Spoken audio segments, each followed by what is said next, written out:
স্বর্ণে মোড়া ভারতীয় নারীরা, পরিসংখ্যান অন্তত তাই বলছে। বিশ্বের কোথায় কত সোনা রয়েছে তা পরিমাপ করার কাজে একাধিক সংস্থা নিযুক্ত থাকলেও এক্ষেত্রে সবচেয়ে বিশ্বস্ত ওয়ার্ল্ড গোল্ড কাউন্সিল।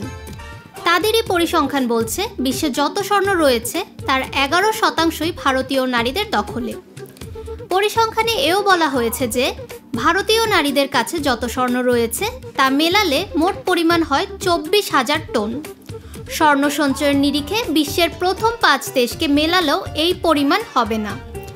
আমেরিকায় নিজেদের সঞ্চয়ে 8,000 টন স্বর্ণ মজুত রেখেছে, জার্মানি মজুত রেখেছে 3,300 টন, ইতালির হাতে রয়েছে 2,450 টন, ফ্রান্সের হাতে 2,400 টন এবং রাশিয়ার হাতে 1,900 টন স্বর্ণ। পরিসংখ্যান অনুসারে উত্তর ভারতের তুলনায় দক্ষিণ ভারতের নারীদের কাছে বেশি স্বর্ণ রয়েছে।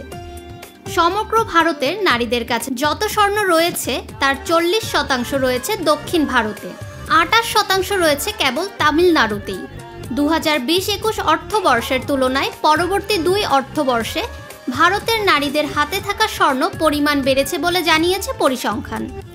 এই বিপুল পরিমাণ স্বর্ণ ভারতের অর্থনীতির পক্ষেও সহায়ক বলে দাবি করেছেন অর্থনীতিবিদদের একাংশ।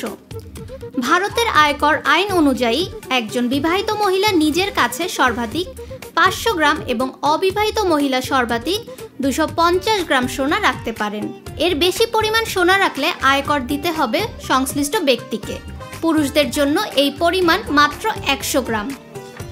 ফাহমিদা বিনতে আনোয়ার, নিরপেক্ষ নিউজ ডেস্ক, ঢাকা।